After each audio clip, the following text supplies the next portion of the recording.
오늘 우리에게 주시는 하나님의 말씀은 사도행전 6장 8절부터 15절까지 말씀이 되겠습니다.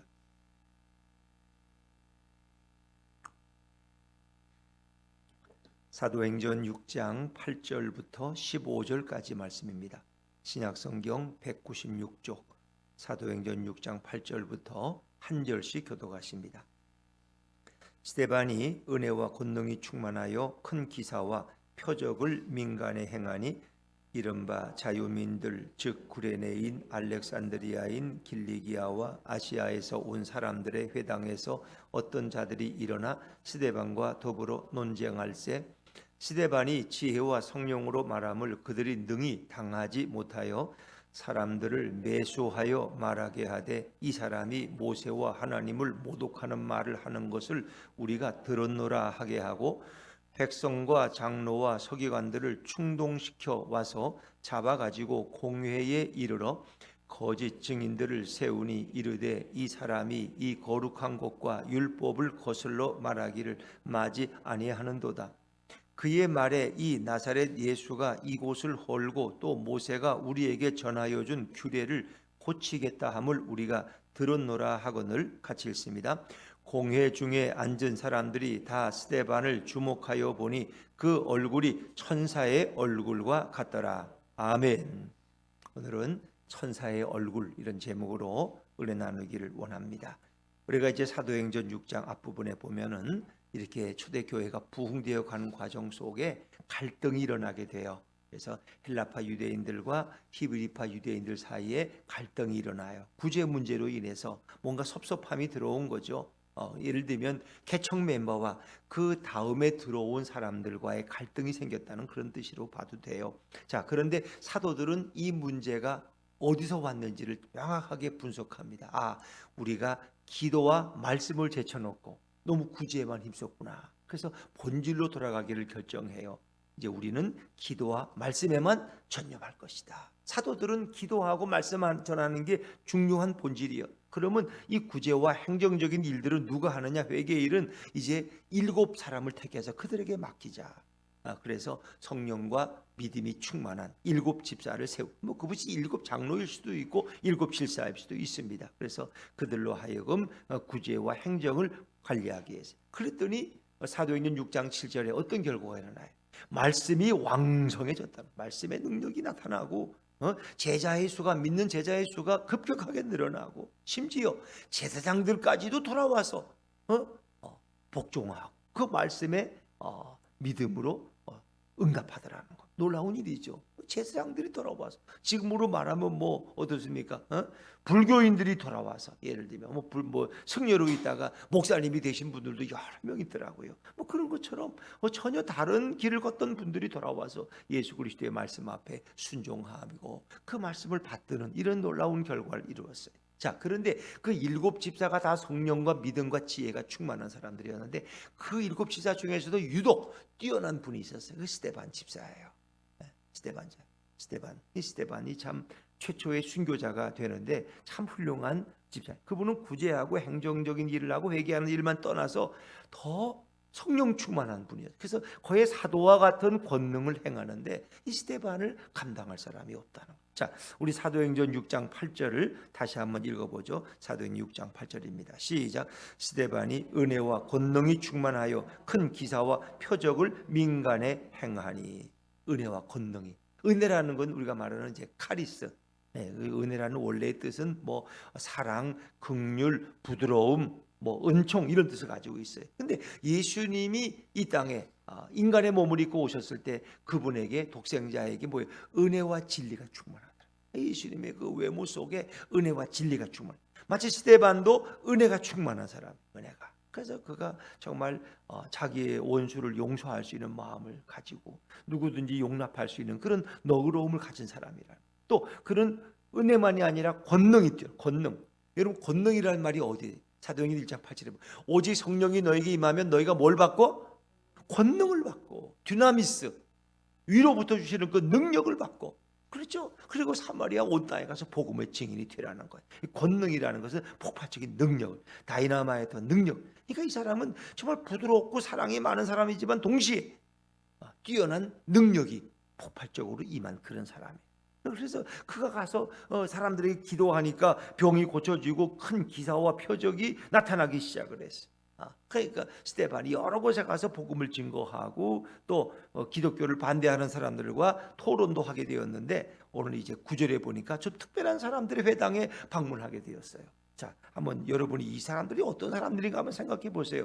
사도행전 6장 9절입니다. 6장 9절 시작. 이른바 자유민들 즉 구레네인, 알렉산드리아인, 길리기아와 아시아에서 온 사람들의 회당에서 어떤 자들이 일어나 스데반과 더불어 논쟁할세. 이들을 자유민이라고 불러요. 자유민, 자유를 찾아온 사람들이야. 다시 말하면 이들은 폼페이 황제 시대 때 로마에 의해서 강제 이주를 당했던 사람들이. 그러니까 뭐 거의 로마인들의 노예로 끌려간. 그래서 어떤 사람은 구레네, 알렉산드리아, 길리기아 다소는 지금 터키 땅이지만은 보면은 사도 바울의 고향이 길리기아예요. 또 아시아 지역에서 온 사람. 그러니까 그들이 다 로마가 유대인들을 잡아가지고 그들을 집단 이주를 시켜 노예로 삼으려고. 그래서 그곳에 가 살다가 때가 되어 다시 돌아온 사람들, 그게 자유민들이야. 자유를 찾아온 사람들. 그래서 북한에 있다가 자유를 찾아서 넘어온 이런 분들처럼, 예를 들면 그런. 근데 그분들이 구레네에 살았고 구레네인, 알렉산드리아에 살았고 알렉산드리아, 길리기아에 거주했기 길리기아인, 아시아에서 온 사람, 이런 사람들이 회당이 따로 있어요. 그들만의 회당이. 요즘 뭐 탈북자 교회가 따로 있듯이 그 회당에서 스데반이 방문했는데 어떤 자들이 일어났어. 스데반과 더불어 논쟁하기 시작. 스데반이 말씀을 전하고 설교하니까 그를 반박하면서 논쟁이 일어났어요. 근데 그들이 스데반을 당해낼 수가 없어. 왜? 스데반이 지혜와 성령이 충만한 사람이었기 때문에. 자, 10절입니다. 10절 같이 읽죠. 시작. 스데반이 지혜와 성령으로 말함을 그들이 능히 당하지 못하여.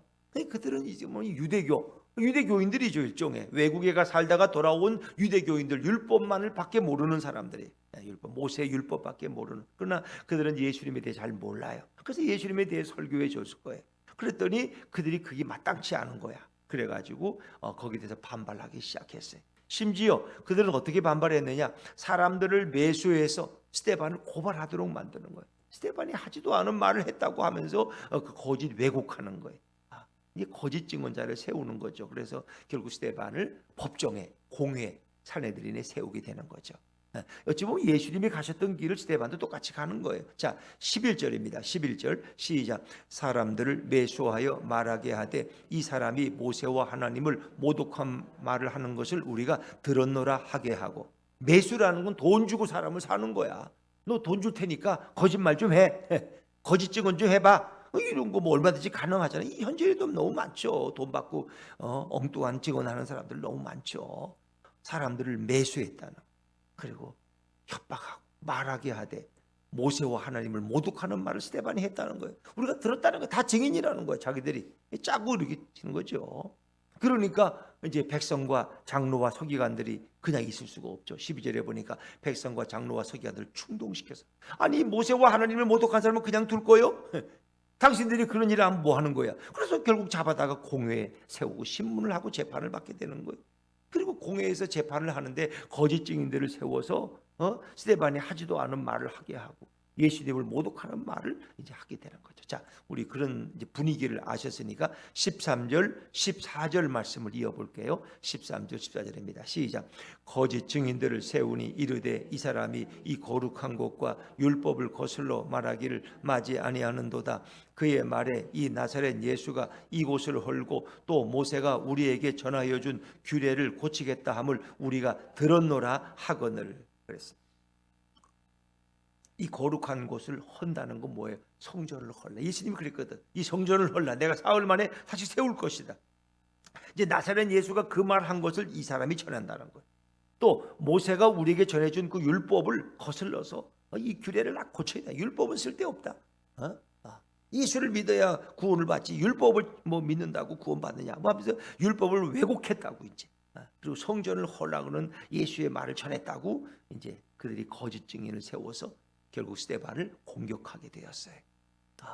자, 그런데 스데반의 그 얼굴이 어떤 모습이었느냐? 어찌 보면 억울한 일을 당하고 거짓 증인들에 의해서 법정에 세워졌어요. 그런 거짓 고소를 당한 거예요.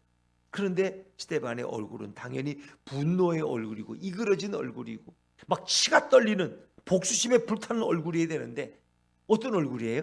천사의 얼굴, 천사의 얼굴. 자, 15절 말씀 같이 읽어보죠. 시작. 공회 중에 앉은 사람들이 다 스데반을 주목하여 보니 그 얼굴이 천사의 얼굴과 같더라. 만약 이런 일을 저와 여러분이 당한다면, 여러분이 하지도 않은 일 때문에 저 사람이 나쁜 짓을 했다고, 뇌물을 받았다고, 남 욕을 했다고 이렇게 하면 여러분의 얼굴이 경찰서에 가서 어떻게 막 이그러지. 그거 뭐 우리가 안 봐도 알잖아요. 가정에서 뭐 조금 억울한, 나에게 하지도 않은 말을 했다고 그러면 사람들이 벌써 그 예쁜 얼굴이 막 이그러져 가지고 막 분노를 표출하고 그냥 막 쌍시옷자가 나오고 막 이러지 않습니까? 우리가 자기를 변호하기 위해서. 근데 스데반의 얼굴은 천사의 얼굴이에요. 공회 중에 앉은 사람들이 다 스데반을 주목해 보니 그 얼굴이 천사의 얼굴과 같더라. 어떻게 이런 일이 있을 수 있어요? 여러분의 얼굴은 어떤 것 같아요? 여러분의 얼굴. 박지원 집사님은 참 미남인데 좀 웃으셔야 돼. 항상 잘 웃으시면 그렇게. 그런데 웃지 않으면 좀 무서워 보여. 원래 경찰관들 좀 무서워 보이잖아. 그러니까 늘 웃으셔야 돼. 여러분들 얼굴도 다 훌륭한 분들인데 웃지 않으면 화난 사람 같아. 화난 사람 같아. 그리고 왜 그렇게 설교 시간에 그냥 무게를 잡고 나 저를 째려보고 그러는지 모르겠어요. 저 째려보지 좀 마세요. 그냥 부드러운 얼굴 이렇게 봐야지. 뭐 겁나 또 뭐 예배 끝나고 또 한마디 하려고 그러나. 그런 분들이 워낙 많아. 저는 목회 한 40년 넘게 그런 분들 많이 봤어. 벌써 적는 게 심상치가 않아. 뭘 또 따지려고 뭘 적고 계시냐. 막 적는 분들 겁나. 왜? 저거 가지고는 또 뭐 틀렸다고 저한테 따지러 오고. 예배 끝나고 교인들하고 인사가 마치자마자 목사님 저 좀 보세요 이래가지고 또 그런 분들 교회는 꼭 있어요. 한두 번씩. 근데 뭐 좋은 의미에서 또 제가 잘못 말한 거 있으면 고쳐주는 거 좋죠. 저 분은 교장 선생님이셨는데 그분은 제가 단어 발음을 잘못하면은 그걸 꼭 지적을 해줘. 목사님 그건 아니에요. 또 한 분은 대학 교수인데 국어학과 교수야. 그래서 그분이 꼭 또 문법을 지적을 잘해. 너무 고맙죠. 제가 훌륭한 목회자가 되라고. 근데 그런 건 괜찮은데 저를 비판할 목적으로 이렇게 써가지고 막 이러면 너무 힘들어. 그럼 설교 끝나고 좀 힘줘야 되는데 저한테 쫓아와가지고 계속 그래. 자, 여러분의 얼굴이 천사의 얼굴과 같으면 얼마나 좋겠어요. 우리가 예수 믿으러 온 거 행복해지기 위해서 온 거잖아요. 그 예배 드릴 때 예수님의 임재 가운데서 예배를 드리는데 얼굴이 좀 밝아야지 왜 인상을 쓰냐는 거야. 그리고 예배 끝나고 갈 때 얼굴이 의뢰받았으니까 또 환해져야 되는데 시무룩하게 화난 사람처럼 가니까 너무 답답해. 안 그래요, 여러분? 그러니까 전도가 되려면 여러분의 얼굴이 천사의 얼굴처럼 변해야 돼. 그냥 얼굴을 바꾸세요. 옆에 분들한테 앞뒤에 보면 한번 큰 소리, 당신의 얼굴을 바꾸세요. 시작. 당신의 얼굴을부터 바꾸세요. 그렇다고 뭐 다 성형외과 가라는 얘기가 아니야.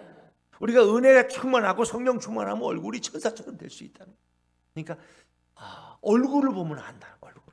그래서 예전에 뭐 어느 삼성인지 뭔지 현대인지 직원을 뽑을 때 관상쟁이를 갖다 앉혀놓고 뽑았다는 거야. 저놈은 배신할 놈인지 아닌지 좀 관상을 보라고. 근데 얼굴이 밝은 사람들은 그렇지 않아요. 얼굴을 중요한. 그래서 여러분의 성공 여부는 얼굴에 달려 있다는 거 아세요? 얼굴에 달려. 얼굴. 여러분의 얼굴이 밝으셔. 그리고 늘 기쁨이 있는 얼굴이야. 그러면 신뢰가 가요. 자, 여러분 링컨이 유명한 말을 했죠. 사람은 나이 40이 되면 자기 얼굴에 책임을 져야 된다. 이 중요해요. 자기 얼굴에 책임을 져야 된다. 여러분들의 얼굴을 사람들이 뭐라? 당신의 얼굴은 꼭 권사님이나 집사님 같아요. 장로님 얼굴 같아요. 얼마나 좋아. 그런데 만약에 그렇게 못한다면 내 얼굴을 다시 한번 생각해 보세요. 여러분 모세가 시내산에 올라가 40일 동안 십계명을 받느라고 기다렸어요. 그러니까 하나님의 임재 속에 있었어요. 그런데 그 하나님을 만나고 내려오는 천사의 얼굴에 모세의 얼굴에 광채가 빛났어요. 그래서 백성들의 눈이 모를까 봐 수건을 뒤집어 썼어. 그게 꽤 오래 갔다는 거 아세요? 하나님의 영광에 접하면요 얼굴에 광채가 나게 돼 있어요. 예수님이 베드로와 야고보와 요한을 데리고 변화산에 올라가셨는데 그 예수님의 모습이 한 영광의 빛으로 변해 있었어요. 그러니까 하나님의 영광을 접하고 그 임재 속에 들어가면은 나도 모르게 얼굴이 천사처럼 빛나는. 우리가 주님과 늘 교제하는.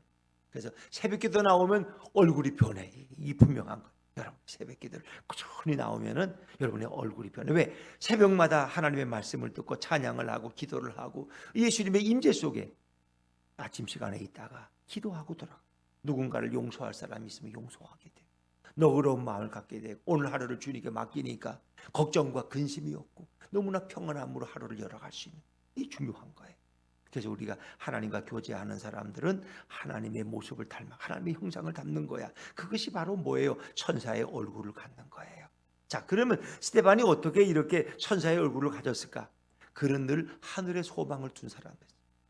주님을 바라본 사람이었기 때문에 스데반의 얼굴에 늘 천사의 얼굴이 있었던 거예요. 자, 한번 우리 사도행전 7장 한 장만 넘기시면 사도행전 7장 55절을 한번 보시겠어요? 사도행전 7장 55절. 한 장 넘기시면 있죠. 55절 한번 읽어볼게요. 미리 읽을게요. 시작. 스데반이 성령 충만하여 하늘을 우러러 주목하여 하나님의 영광과 및 예수께서 하나님 우편에 서신 것을 보고, 스데반은 하나님의 영광을 보았고 예수님을 보았어. 눈을 들어 하늘을 보았어. 그리고 하나님 보좌 우편에 서신 예수 그리스도를 보았어. 믿음의 주여 온전케 하시는 예수를 바라보자. 우리의 눈의 초점을 예수께 맞추자. 예수님을 바라보는 사람은 천사의 얼굴을 같은 그런 변화를 경험할 수 있어요. 사람에게 초점을 맞추지 마세요. 땅에 초점을 맞추지 마시고 하늘을 바라보시고 예수님께 초점을 맞추시라. 그리고 스데반의 마음은 거의 예수님의 마음을 가졌어요. 그래서 사도행전 7장 50절 말씀, 이왕 찾으세요. 한번 또 읽어보죠. 사도행전 7장 50절입니다. 미안합니다. 50절이 아니고 50.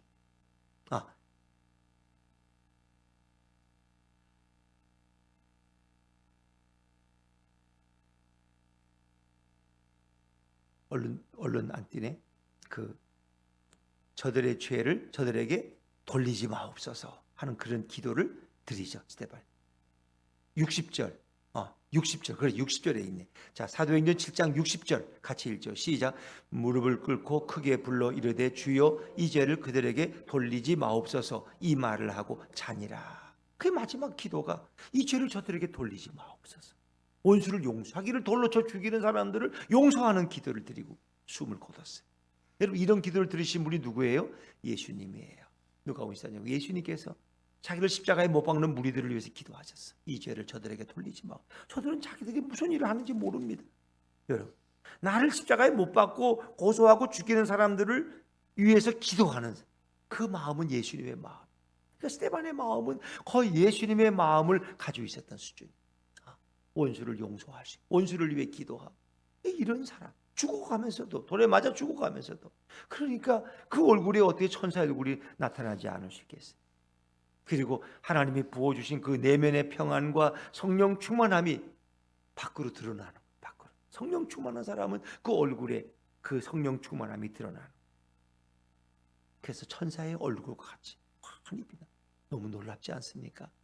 저와 여러분의 얼굴이 천사의 얼굴처럼 날마다 변화될 수 있기를 주의 이름으로 축원합니다. 이 중요해. 왜? 우리 얼굴이 전도판이야. 전도지야. 전도지 다시 안 돌려도 여러분의 얼굴만 보면 나도 좀 예수 믿었으면 좋겠어. 어떻게 하면 저 사람처럼 될 수 있을까? 얼굴을 보면 너무 성형외과 갔다 온 것도 아니고 모습 보고 가서 마사지 받고 온 것도 아닌데 얼굴이 광채가, 얼굴에 늘 밝아. 여러분이 우울하면요, 특히 가게 하는 분들 얼굴이 항상 웃으셔야 돼. 가게 주인 얼굴 보면 나도 우울해져 이러면 안 되잖아, 그렇죠? 여러분의 얼굴을 보면 손님들도 행복해져야 돼. 근데 내 얼굴이 우울하면 아유, 저 분은 저렇게 뭐가 힘들어 저렇게 맨날 울고 있고 저렇게 힘들어일까? 그러면 안 돼. 여러분들 밝은 얼굴 하세요. 그래서 이 음식 먹으면 이 식당에만 가면은 나처럼 이렇게 얼굴이 밝아집니다. 저 비결이 뭐지? 예수 믿는 분은 다르구나. 그렇죠? 여러분의 얼굴이 앞으로 여러분의 인생을 결정. 여러분들이 어떤 분들 이렇게 세 사람을 놓고 한 사람을 골라야 돼. 뭘 보고 결정해? 얼굴 보고 돼. 저 사람 얼굴이 밝아 벌써. 거짓말할 사람이 아니야. 신뢰할 수 있는 얼굴이야. 저 얼굴이 너무 밝잖아. 이거 봐봐. 근데 뭔가 침울하고 우울하고 이러면 저분은 속을 모르겠어. 너무 우울해. 우울해. 이러면 여러분 신뢰 가겠어요? 옆에 여러분 같이 있는 분을 우울한 사람 택하겠어요? 얼굴이 밝고 희망적인 사람을 택하겠어요? 이거예요. 그래서 여러분의 얼굴이 여러분의 인생을 결정. 여러분의 얼굴을 바라보는 사람마다 그 사람들도 행복해질 수 있기를 주의 이름으로 축원합니다. 이게 우리가 할 일이야. 전도지 안 돌려도 괜찮아요. 여러분의 얼굴이 전도지 역할. 여러분의 한마디, 여러분의 얼굴 표정이 누군가에게 소망이 되고 희망을 줄 수 있다면 그게 여러분 전도지와 같은 거예요. 그래서 우리 예수품계 성도님들은 예수 품에 안겼으니까 늘 평안함과 주님이 주시는 위로 가운데서, 그렇죠? 예수님만 바라보고 예수님 한 분만으로 충분합니다. 이 고백을 하면은 얼굴에 평안이 찾아와요. 걱정 근심하지 마세요. 인상 쓰지 마세요. 주님께 맡기세요. 지금까지 살아온 거 여러분 잘 살아오셨듯이 앞으로도 더 잘 여러분을 인도해 주실 줄로 믿습니다. 얼굴에 감사와 찬양과 기쁨을 가지고 오늘 살아가는 천사의 얼굴과 같은 여러분의 얼굴이 되시기를 주의 이름으로 축원합니다.